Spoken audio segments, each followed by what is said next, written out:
Greetings world. We are anonymous.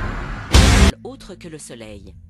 Leur similitude avec notre planète Terre les rendrait susceptibles d'être habitables.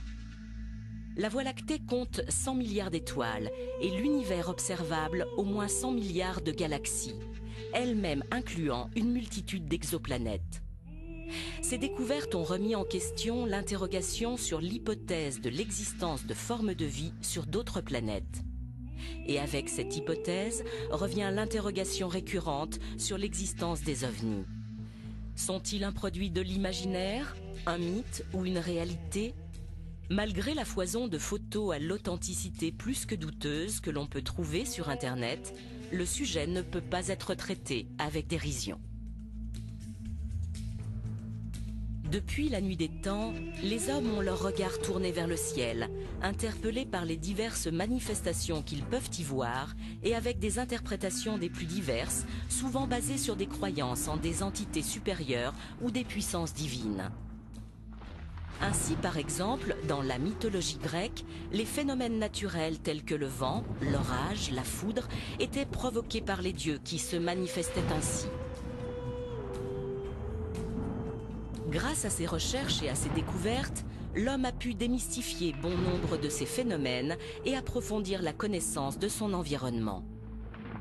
Mais des temps les plus lointains dans le ciel, d'autres visions plus allégoriques sont mentionnées dans les écritures saintes de quasi toutes les religions et reproduites comme ici avec ces tableaux bibliques.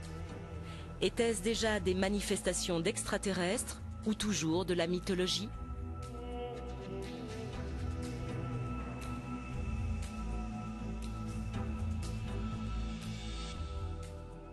Aussi loin que portent les archives humaines, on a observé dans le ciel des phénomènes étranges qui ont frappé les esprits.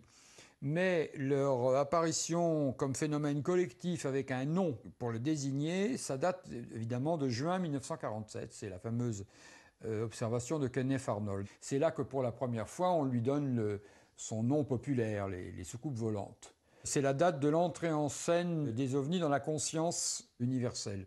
Pour interpréter la question des ovnis, il me semble qu'il y a quelque chose d'indispensable à faire, c'est tout simplement de les replacer dans le contexte culturel de leur apparition.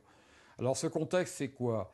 C'est le début de la guerre froide, c'est les séquelles de la Deuxième Guerre mondiale, l'idée d'une menace venue du ciel, c'est l'émergence de la technologie, et c'est aussi l'émergence d'un genre nouveau, la science-fiction, qui, en 1947, atteint son apogée, la science-fiction classique.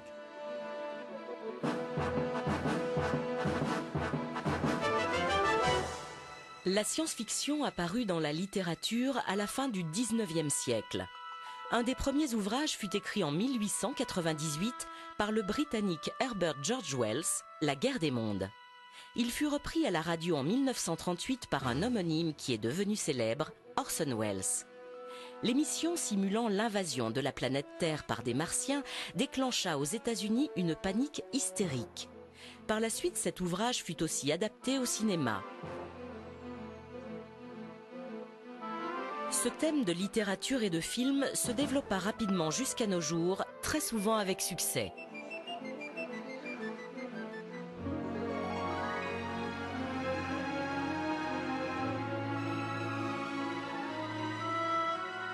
Il a été l'objet d'une exposition à la Cité de la Science à la Villette début 2011. La science-fiction a mis en place un ensemble de représentations. Elle nous a familiarisés avec l'idée d'une invasion, d'une visite venue de l'espace d'êtres non humains. Alors ce qui m'a frappé, c'est que la plupart des représentations qu'on lit aux ovnis, c'est-à-dire la forme des objets, leur comportement dans le ciel, les phénomènes technologiques mystérieux qui les entourent, les ovnis émettent souvent de puissants rayons de lumière, etc., le comportement que l'on prête à leurs occupants, enfin, tout ce que les ovnis sont censés produire lorsqu'ils interagissent dans notre environnement. Eh bien, tout cela a été décrit en détail par la science-fiction française et américaine dans les premières décennies du XXe siècle. C'est-à-dire lorsque les ovnis émergent, à partir de 1947, ils ont déjà été décrits. Alors là, il y a un phénomène vraiment, à première vue, très étrange. Comment est-il possible que, si les ovnis sont un phénomène réel, la fiction ait pu précéder à ce point-là la réalité? Et qu'est-ce que va faire la science-fiction?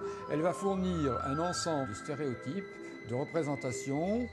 Les ovnis, nous ne les connaissons qu'à travers un phénomène de témoignage, à part quelques très rares photos, d'ailleurs souvent difficiles à interpréter. Ce témoignage, nous essayons d'en tirer des représentations visuelles. Nous essayons de construire un portrait robot. Ce portrait robot, le point central est là, il a été créé à partir de matériaux imaginaires issus de la science-fiction.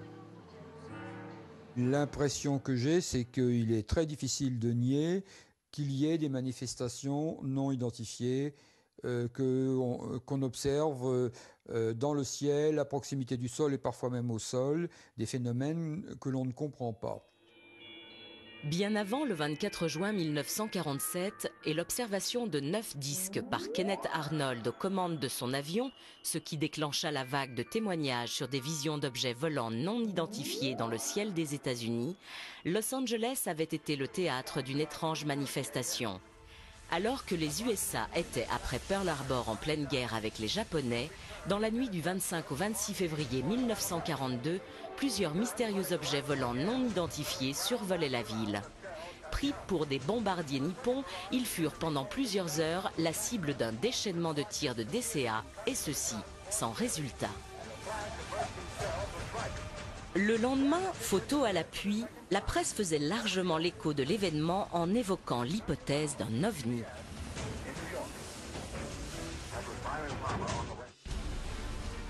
Fait particulièrement troublant, le témoignage de l'ancien pilote de chasse Jean Kissling. Aujourd'hui très âgé, il aurait tenté durant l'été 1945, au-dessus de la base de Selfridge dans le Michigan où il était affecté, d'intercepter un ovni en le mitraillant.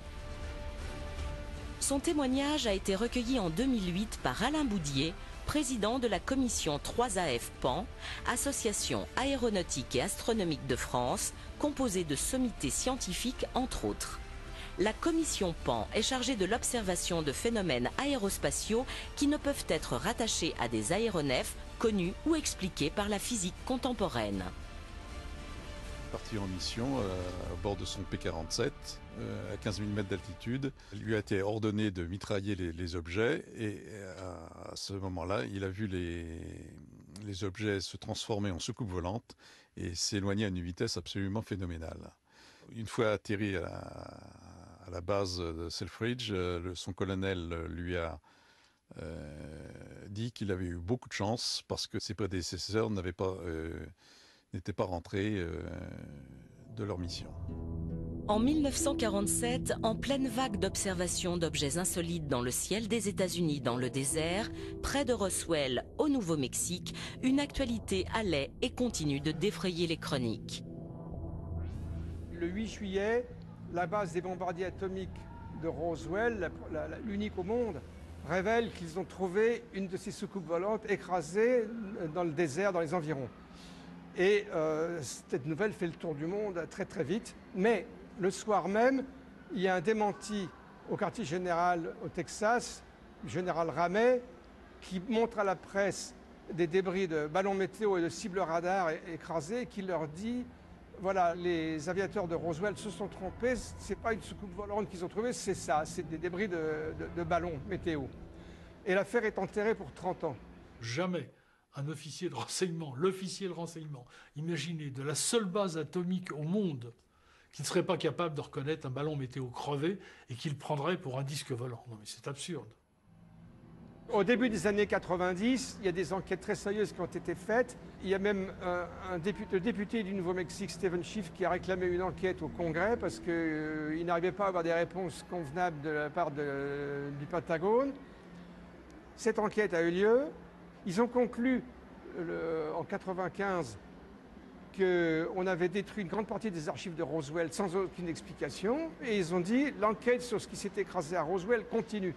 Ça, c'est la commission d'enquête du Congrès américain. C'est officiel, si on veut, quand même. Mais le Pentagone a réagi en disant non, non, non, non, Oui, c'est vrai qu'on avait menti, c'était pas un ballon météo, mais c'était un énorme assemblage de ballons, le ballon Mogul. C'était très impressionnant. Et voilà, c'est ça qu'ils ont pris pour une soucoupe volante. Alors, ils ont écrit un livre de 1000 pages, incroyable, pour expliquer ça. Et en réalité, ils n'expliquent rien du tout. Il n'y a aucune preuve solide de ce qu'ils avancent. Ce livre tente principalement de justifier pourquoi avait été évoqué le crash de simples ballons météo au lieu des fameux ballons Mogul. Ceux-ci étaient destinés à observer les expériences nucléaires soviétiques. Ils étaient alors classés secret défense. Les deux affaires de Roswell, car il y aurait eu 2 crashs, ont fait la notoriété mondiale de la ville qui leur a donné son nom. Il reste à ce jour un mystère jamais réellement éclairci, ni par les explications des divers services du gouvernement américain, ni par les enquêteurs et les journalistes.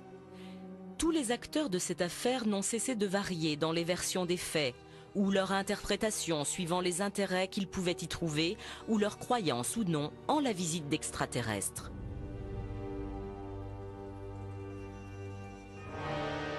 L'affaire s'est encore compliquée en rebondissant en 1993 avec la diffusion de photos et d'un film sur l'autopsie du cadavre d'un des 4 aliens supposés avoir été découverts dans les débris de l'un des crashs. À ce jour, à peu près tout le monde s'accorde à dire que ce fut une supercherie. C'est sur l'instigateur et sa motivation que les avis divergent encore. Les plus fervents défenseurs de l'hypothèse de visite d'extraterrestres et pour eux d'une désinformation sur le sujet se basent entre autres sur des documents déclassifiés de l'US Navy. Ces derniers décrivent précisément de très nombreuses observations de disques ou autres objets volants non identifiés aux États-Unis ou ailleurs dans le monde. La matérialité de ce phénomène n'est pas démontrée. Or, il existe des documents qui la démontrent. Et ça, c'est très important. Ces documents sont connus, ces documents sont déclassifiés. Il y en avait, pour vous donner un exemple, 85 000 en 1985. 85 000 pages dactylographiées qui parlent toutes du même sujet, qui représentent des documents militaires et qui toutes vont dans le même sens. Il y a effectivement des incursions qui, dans les années 65, se font de plus en plus précises au-dessus des bases atomiques américaines. Il y a des déprogrammations d'ogives prêtes à être lancées sur les Russes, etc., etc. Ce rapport décrit des survols de la Scandinavie qui sont intervenus alors que la flotte américaine qui revenait de Bikini, donc de l'opération Crossroads, où de nombreuses bombes atomiques avaient été tirées, la flotte entrait dans les eaux territoriales scandinaves. Il est plus que probable qu'on avait affaire à des engins qui n'étaient pas de ce monde, en tout cas pas d'une technologie humaine, qui recherchaient la source des bombes atomiques. Le rapport fait allusion à des missiles qui sont vus à relativement basse altitude, mais certains à très basse altitude, au-dessus de la Scandinavie. Ils ressemblent d'assez loin à des fusées V1.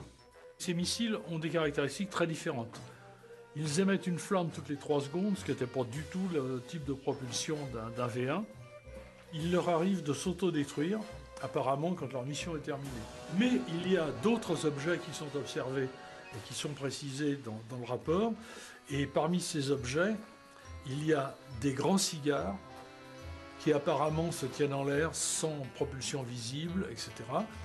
Et au moins un engin dont la vitesse était mesurée à 2800 km/h en 1946. Si le phénomène du mystère des ovnis a débuté aux États-Unis, il s'est rapidement propagé sur toute la planète. Les témoignages abondent et quelques rares photos présumées authentiques ont fait l'objet en 2008 d'articles dans le journal anglais Daily Telegraph.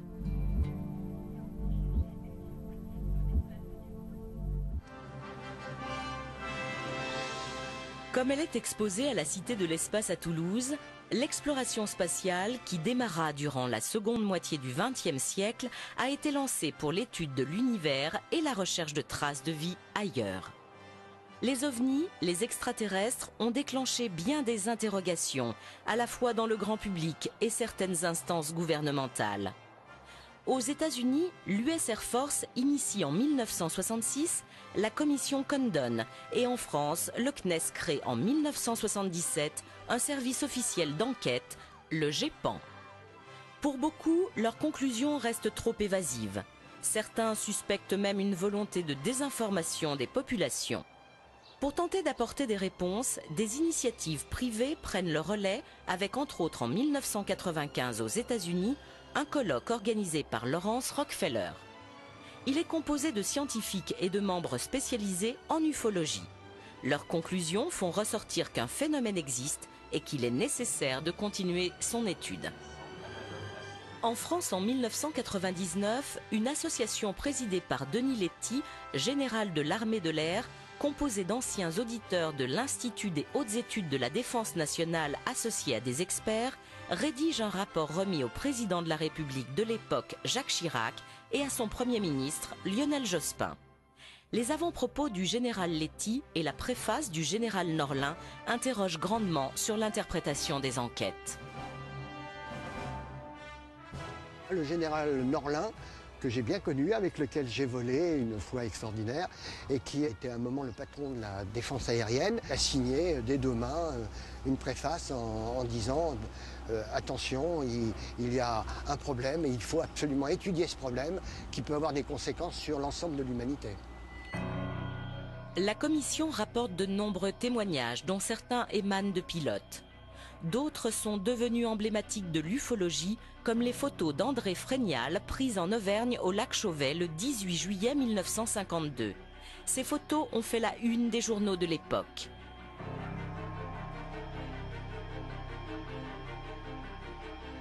L'évocation de la rencontre du troisième type de Valençol laisse perplexe. Le témoin, Maurice Masse, raconte qu'au petit matin du 1er juillet 1965, alors qu'il travaillait dans un champ de lavande, il entendit un puissant sifflement.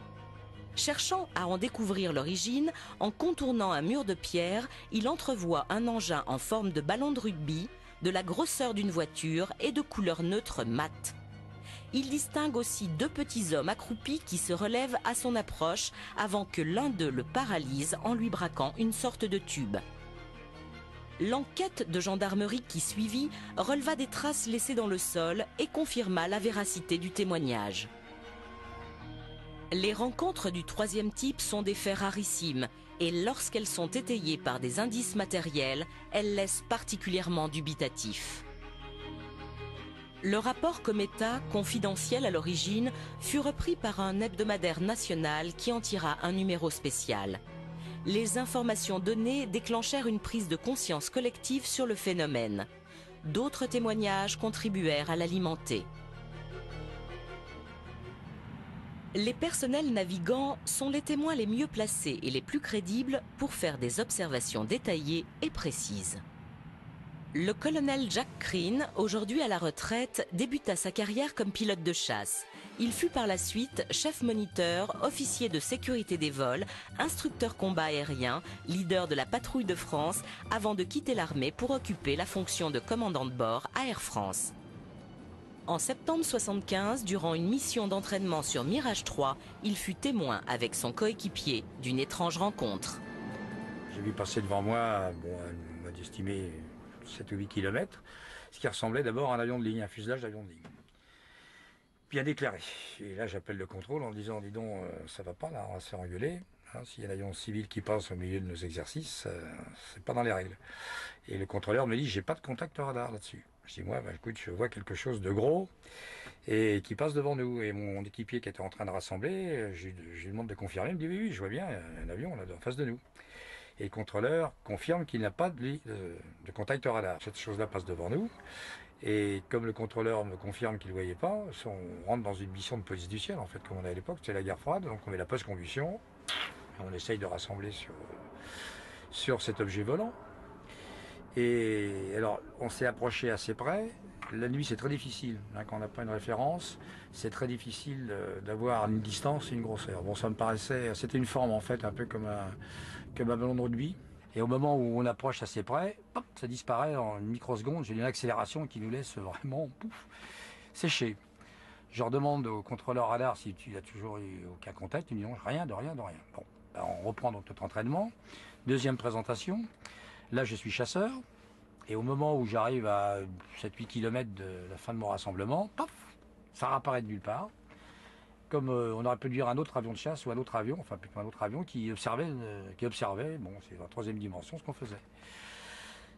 Je rappelle le contrôleur, il me dit non, moi j'ai toujours pas de contact radar. Là, ma collègue rassemble, on met la post-combustion et on y va pour rassembler sur cet objet volant. On accélère même assez fort, on accélère donc, on avait Mach 1.6, il fait à peu près 1700 km/h. Et au moment où peut-être ces choses-là nous sentent menaçants, pareil, ça disparaît en une fraction de seconde, une accélération époustouflante.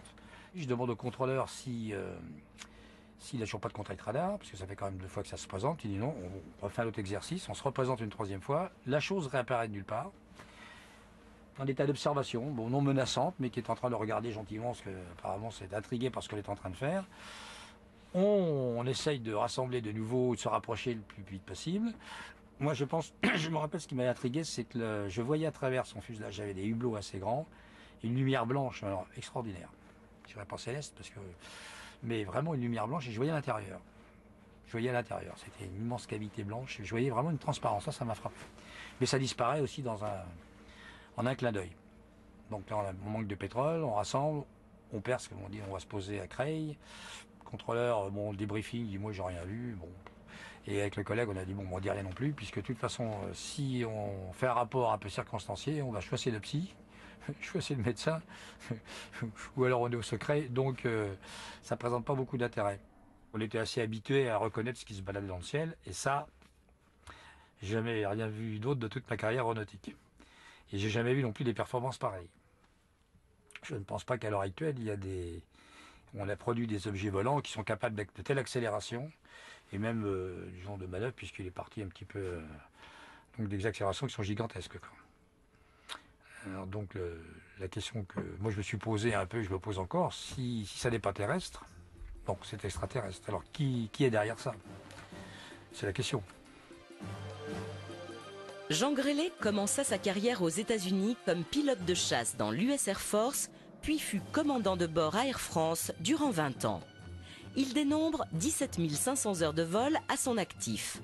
Il fut 3 fois témoin de phénomènes et de visions qui laissent perplexe. Son premier témoignage remonte à 1966. J'étais second pilote dans un Boeing 707 d'Air France. Le commandant de bord était à sa place à gauche. Nous avions un radio, un navigateur et en plus un ami du commandant de bord était venu nous rendre visite. Donc nous étions nombreux et tous ont vu la même chose sur mon écran radar. Nous avons été doublés au sud de Rio de Janeiro par un engin qui allait à peu près à 5000 à l'heure, détecté au radar, suivi au radar, vitesse mesurée au radar, donc aucun problème quant à la vitesse. Le retour de l'écho était à peu près celui qu'aurait donné un Boeing 707 de l'époque, donc quelque chose d'assez considérable. Alors, c'était naturellement non identifié pour 2 raisons. D'abord, on ne l'a pas vu. Nous étions au-dessus d'altostratus qui nous empêchait de voir le sol. Et cet engin est passé en dessous de nous et sur notre droite. Et la suivante a eu lieu en 1984. J'étais alors commandant de bord, aux commandes d'un Boeing 747 d'Air France sur le Los Angeles-Montréal. Et là, nous avons été doublés par quelque chose. Ce quelque chose ressemblait à un groupement de sphères métalliques derrière lequel une énorme traînée lumineuse, et je dis bien autolumineuse, il était précisément minuit en heure locale, nous a doublés par la droite. Et à ce moment-là, c'est le contrôle de la navigation aérienne qui nous a demandé ce que nous avions vu passer. 2 autres avions sont intervenus sur la fréquence, un Lufthansa et un Olympic Airways qui avaient vu la même chose que nous, mais qui étaient un petit peu plus loin de la trajectoire de cet engin. Alors en gros, cet engin avait une trajectoire parfaitement horizontale, très légèrement, comme altitude, très légèrement supérieure à la nôtre, et il a disparu finalement à l'horizon.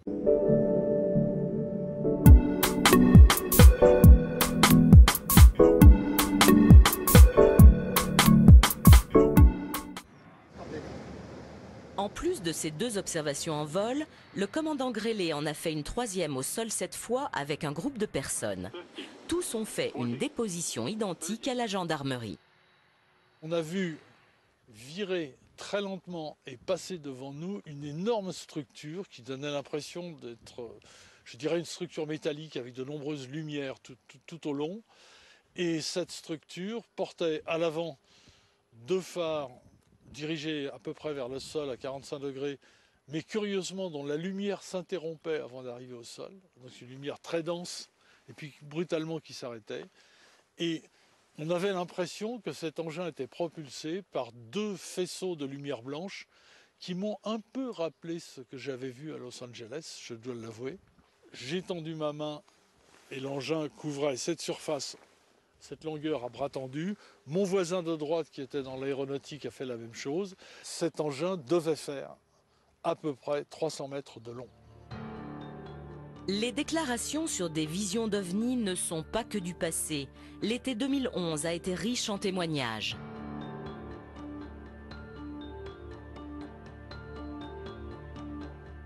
Le 20 août à 20h15 à Chamalières, dans le Puy-de-Dôme, Joël Gerbe aurait aperçu un objet volant insolite. Subitement, entre les 2 tours qui sont là-bas et la grue, à une hauteur que j'arrive pas à définir, j'ai vu un objet sortir d'un nuage, un objet qui était vraiment très très bizarre.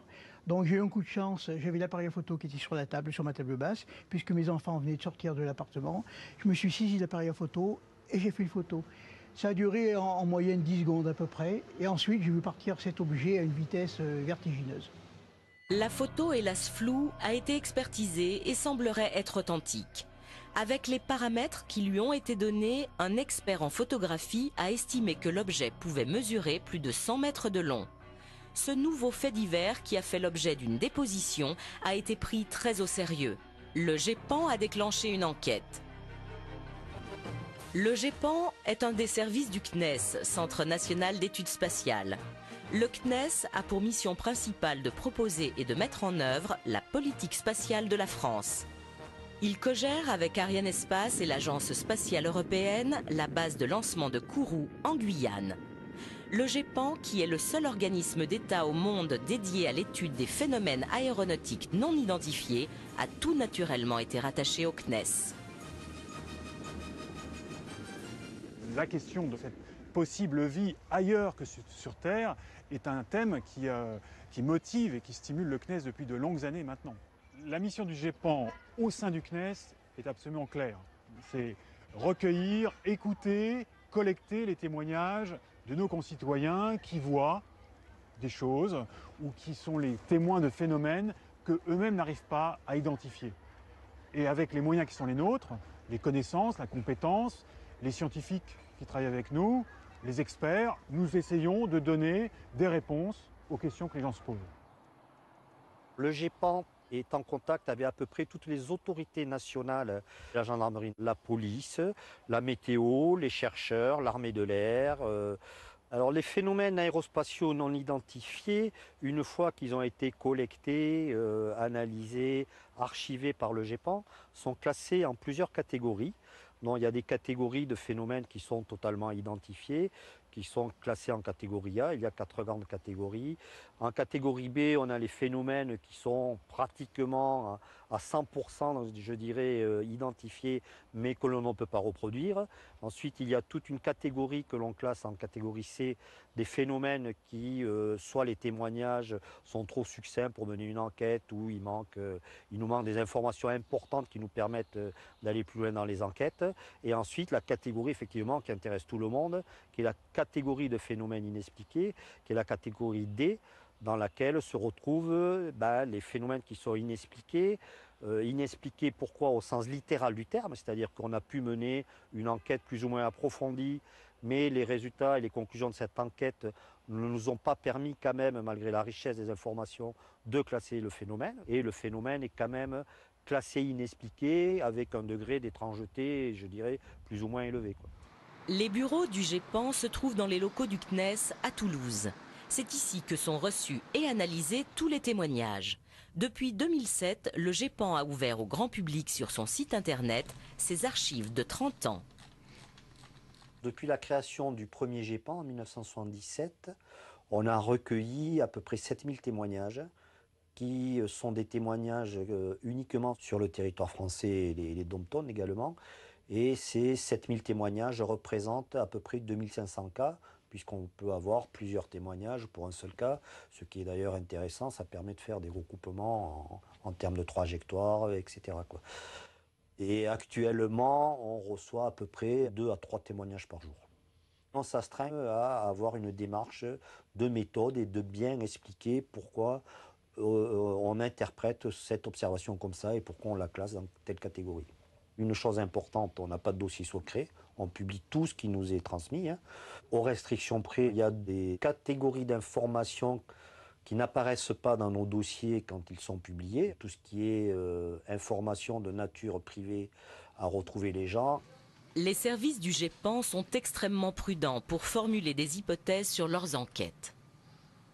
Si on avait à la fois une corrélation visuelle de gens compétents qui sont habitués, comme les pilotes, entre guillemets, et d'une trace radar pris par les antennes au sol, effectivement, on pourrait penser qu'il y a bien quelque chose derrière, un objet. Alors après, tout reste à interpréter. Je dirais, cet objet, c'était quoi?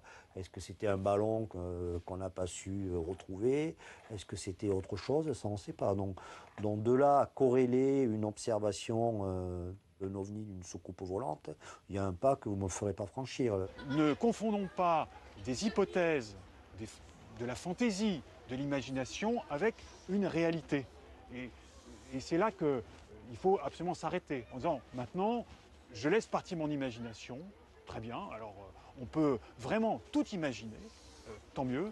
Simplement, il ne faut pas réduire, du moins dire que ce produit de l'imagination eh bien, serait la réponse et l'unique réponse aux questions que nous posons aujourd'hui. Il faut accepter de ne pas savoir. La question du danger possible n'est pas du tout exclue, puisque l'armée de l'air fait partie des partenaires qui travaillent avec le GEPAN, et ça depuis longtemps. Il y a même eu des rapports qui ont été émis par certaines personnes, en leur nom propre, je vous le dis tout de suite, soulignant la possibilité de danger.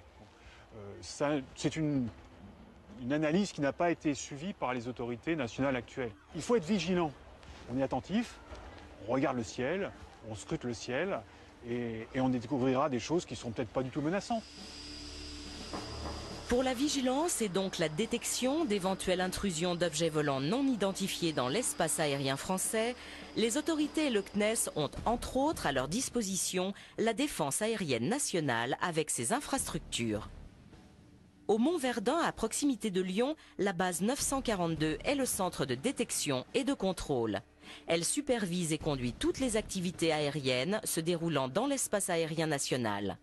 Pour cela, elle dispose de tout un système de maillage de radars civils et militaires dispersés sur l'ensemble du territoire.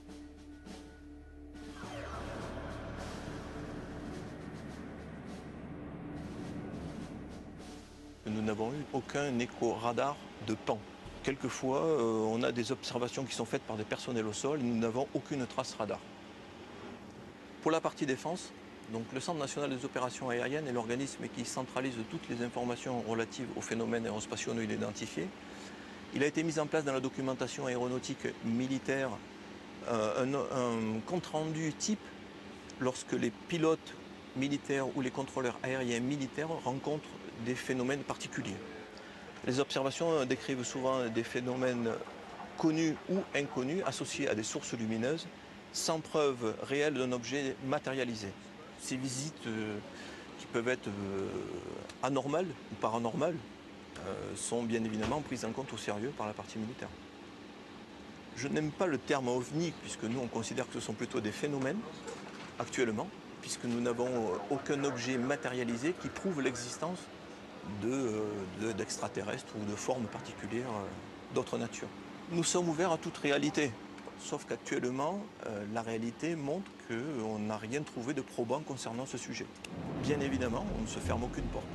D'autant que pour différentes raisons liées au fonctionnement des radars, comme par exemple l'altitude ou la furtivité, des objets volants peuvent échapper à une détection. François Louange est un scientifique de très haut niveau spécialisé dans la photographie qui fut un des instigateurs de la création du GEPAN. Dès l'origine, il collabore avec cet organisme pour tenter de percer le mystère des PAN, phénomènes aérospatiaux non identifiés. L'expression est plus large qu'OVNI, objet volant non identifié, qui sous-entend un objet solide. Le terme PAN englobe ainsi les ovnis, les phénomènes météo, géophysiques et autres.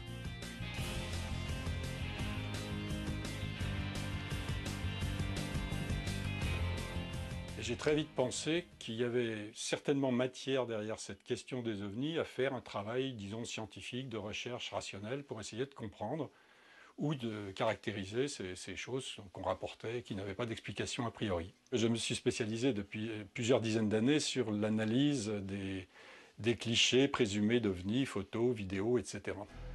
Les gens ont toujours pensé, mais une vraie photo, c'est une preuve absolue.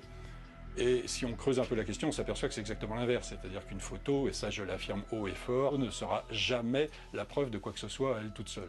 Jamais. Alors qu'est-ce qu'on peut faire avec une photo, vous me direz ? Ce qu'on peut faire, c'est, dans un premier temps, essayer de trouver son explication. Alors, il y a plusieurs étapes à ça, mais on peut commencer par essayer d'éliminer les causes, j'allais dire, naturelles. Il peut y avoir des phénomènes naturels qui donnent des résultats extraordinaires.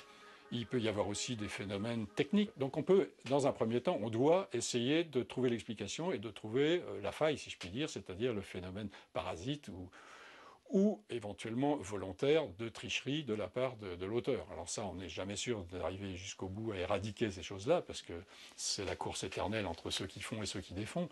Mais disons qu'on peut quand même très souvent mettre en évidence qu'il y a eu trucage. La première chose qu'on peut faire si on voit un objet totalement inconnu dans une photo, c'est essayer de savoir quelle taille angulaire. Alors c'est un terme technique, mais les gens comprendront, c'est l'angle qu'il y avait entre l'œil de l'appareil, si je puis dire, l'objectif, et cet objet. Ça, on peut le déterminer si on connaît les caractéristiques de l'appareil de prise de vue. Chose qui est très facile avec la photo numérique, puisque tout ce genre de données, même si les gens ne le savent pas, sont incluses dans la photo. C'est-à-dire qu'il y a des fichiers dedans qui vous disent ça a été pris avec un Nikon ou un appareil de telle marque et dans telles conditions, et la focale était dedans. Bon. Si on a ces informations, on peut, d'une façon très simple, et avec l'informatique c'est encore simplifié, calculer la taille angulaire d'un objet. Et quel est le problème après ? C'est toujours le même, c'est savoir si c'était un objet très gros dans le ciel, loin, ou si c'était un objet tout petit à côté de l'objectif. Et là, on fait jouer ce qu'on peut. C'est-à-dire que dans certaines circonstances, on a des informations de nature physique qui permettent de dire que l'objet n'était pas plus loin que tant ou pas plus près que tant.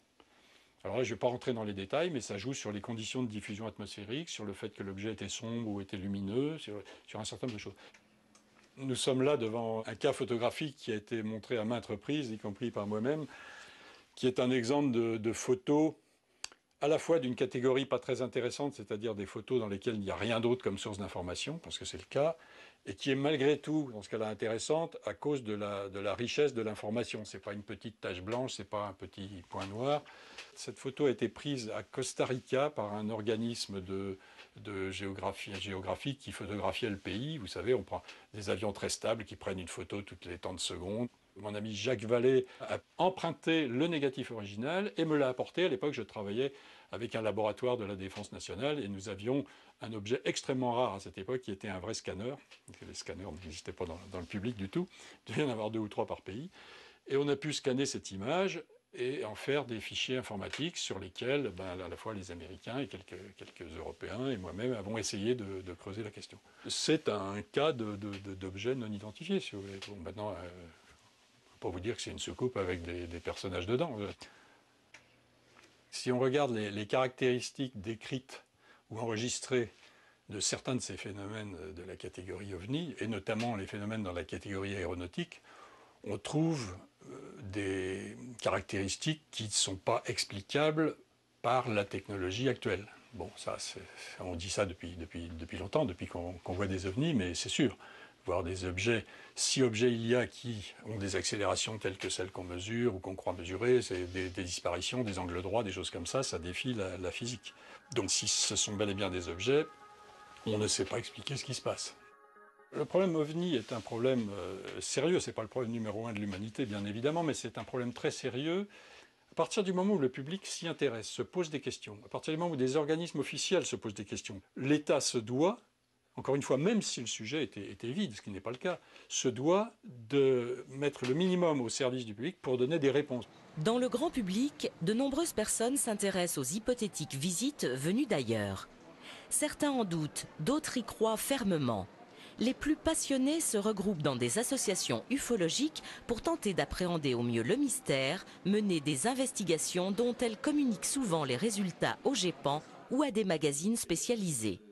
Joël Ménard, directeur de l'un des plus anciens de ces magazines, est captivé par le phénomène. Il recueille des témoignages et déclenche souvent des enquêtes. Les ovnis, c'est pas une blague, c'est pas des hallucinations, c'est pas des erreurs de perception ou de façon très marginale. Il y a vraiment quelque chose, il y a un truc formidable. Ce truc-là, il nous dépasse. Si vous voulez faire un catalogue exhaustif de tout ce qui s'est passé depuis, par exemple, depuis la fin de la Seconde Guerre mondiale, vous allez être obligé d'injecter plusieurs dizaines de milliers de cas. Il y a effectivement des éléments dans les témoignages qui suggèrent une réalité matérielle. Quand vous avez, par exemple, des traces au sol, des trous dans le sol, ou de l'herbe brûlée d'une façon plutôt inexplicable, ou quand vous avez des traces sur les pellicules photos, ça indique un phénomène matériel. Nous avons recueilli des données dans 5602 cas. C'est beaucoup quand même, 5602 cas, répartis à travers le monde, dont à peu près la moitié en France. Sur ce graphique, vous avez en jaune une courbe qui exprime la variation du pourcentage d'observations diurnes au cours de la période 1947-1994. Ce phénomène qui se manifestait majoritairement le jour à la fin des années 40, au cours des 15 ou 20 dernières années, il est devenu très majoritairement nocturne. Évidemment, on ne sait pas pourquoi, on sait juste que c'est comme ça. Le 25 juin 2011 se déroulait la Nuit des ovnis ou Opération Suricat. Sceptiques, curieux, ufologues passionnés de France, d'Europe, voire du monde, ont ensemble observé le ciel le temps d'une soirée dans l'espoir d'y apercevoir des visions insolites et d'échanger leurs informations. En Auvergne, l'opération se déroulait à Plauzat, dans le Puy-de-Dôme. On doit être environ 600 cette nuit.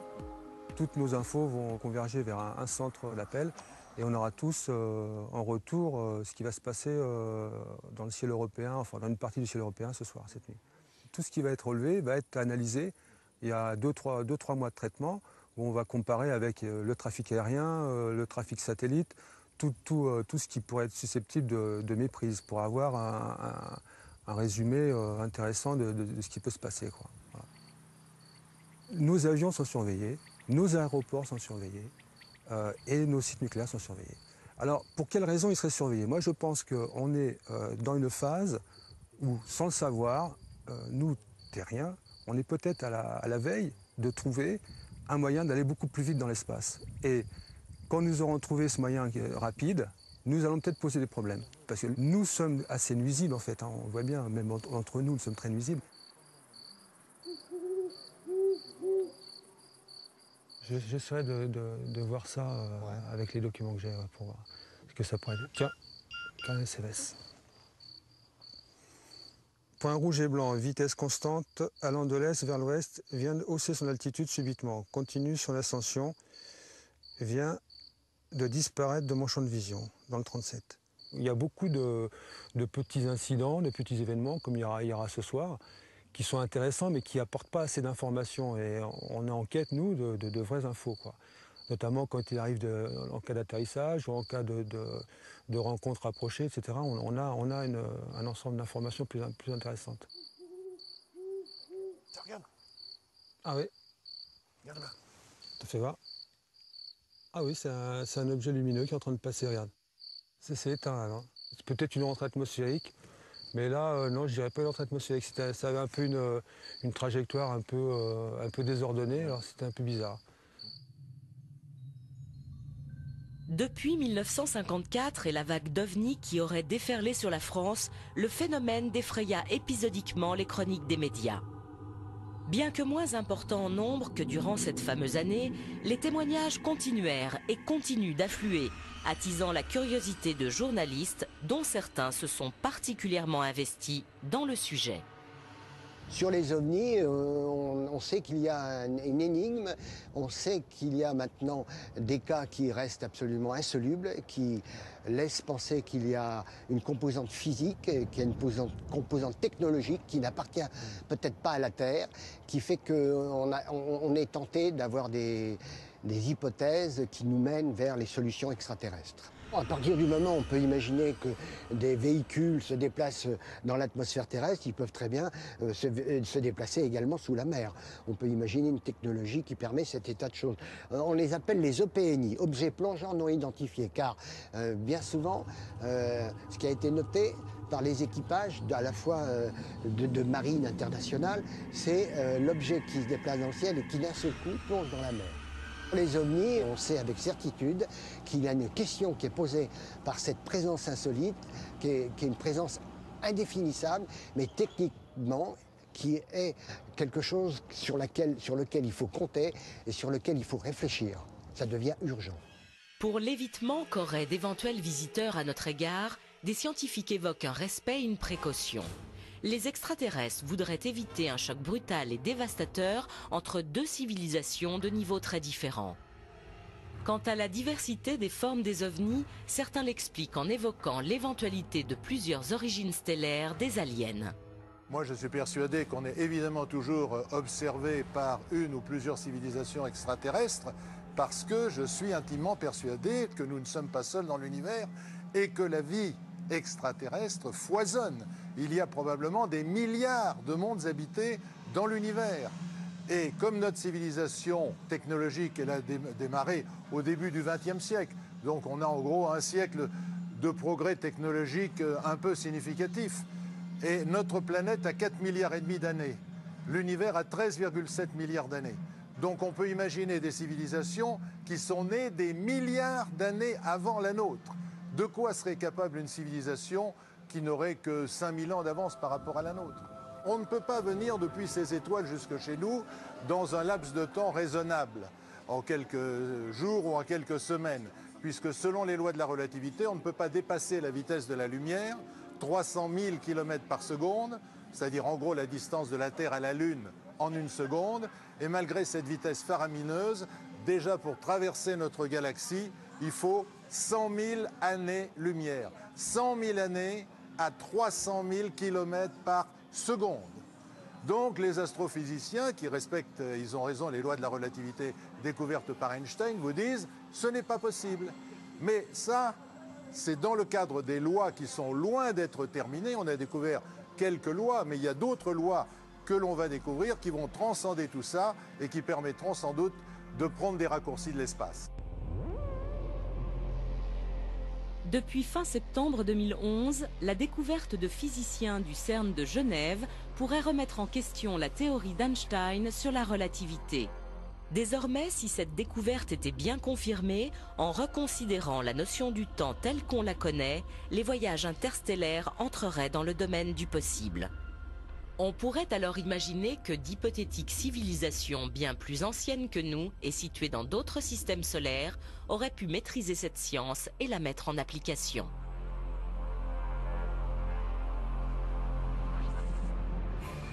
La science progresse souvent par bonds. Elle bute aussi sur des énigmes. À Esdalen, en Norvège, de mystérieuses lumières à l'apparition récurrente ont très souvent été assimilées à des ovnis. Ces faits ayant très largement débordé des frontières ont intrigué la communauté scientifique mondiale qui cherche à élucider le phénomène. Les phénomènes qui sont observés dans la vallée d'Esdalen sont des phénomènes lumineux qui ont été observés par de nombreux témoins. Il y a des témoignages historiques, des écrits historiques, et donc on ne peut pas nier la véracité de ces phénomènes lumineux. On est face à des phénomènes inexpliqués, Et notre objectif scientifique est de les comprendre. Pourquoi les comprendre? Tout simplement parce que ça fait partie de la connaissance de la Terre, de la connaissance du vivant, qu'il faut bien aller au-delà pour pouvoir se propager dans l'avenir. D'autre part, si on parvient à comprendre ces phénomènes lumineux, il est possible qu'on puisse les rapprocher de certains phénomènes, cette fois-ci aérospatiaux non identifiés, les PAN. Et c'est pour ça que si on arrive à comprendre une petite partie de ces phénomènes, on peut peut-être répondre à certaines questions que se pose le GEPAN sur des PAN. On va faire des investigations dans la vallée des Esdalen pour ces phénomènes lumineux, mais ces phénomènes lumineux n'ont rien à voir avec des ovnis, et on va essayer de les comprendre, de comprendre leur mécanisme. Après, nous chercherons à comprendre l'origine de ces phénomènes et de les rapprocher avec certaines observations qui sont dites phénomènes aérospatiaux non identifiés, voire ce que vous appelez ovnis. Mais en premier lieu, ce qui est observé à Esdalen ne sont pas des ovnis. Simplement, la vie extraterrestre et autres est un sujet qui semble important d'étudier. Il y a des points quand même qui sont forts, puisqu'il y a de nombreux témoignages sur des phénomènes aérospatiaux non identifiés, qui sont relatés par des témoins nombreux et fiables. Donc je pense que ce sont des études à poursuivre dans le futur.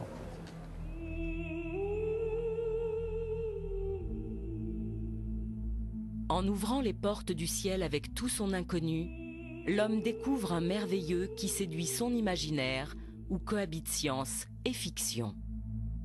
Les ovnis font partie de cet inconnu qui demeure à ce jour un mystère à vivre et une question à résoudre.